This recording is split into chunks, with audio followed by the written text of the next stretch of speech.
এটি হচ্ছে ফুটবল ইতিহাসের অন্যতম বিখ্যাত ও দৃষ্টিনন্দন একটি পাসিং গোল।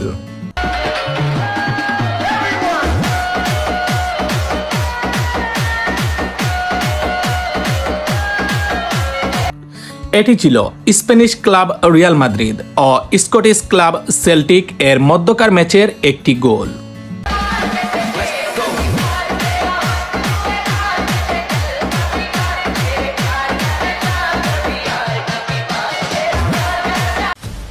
এটি হয়েছিল 6 সেপ্টেম্বর 2022-23 মৌসুমের উয়েফা চ্যাম্পিয়ন্স লিগের গ্রুপ পর্বের ম্যাচে।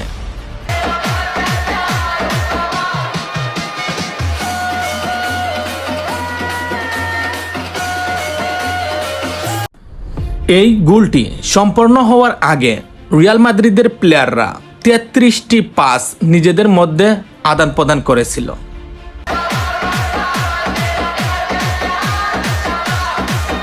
দুর্দান্ত এই পাসের পর ডানি কারবাহালের বাড়িয়ে দেওয়া অ্যাসিস্ট থেকে গোলটি করেন এডেন হাজার্ড।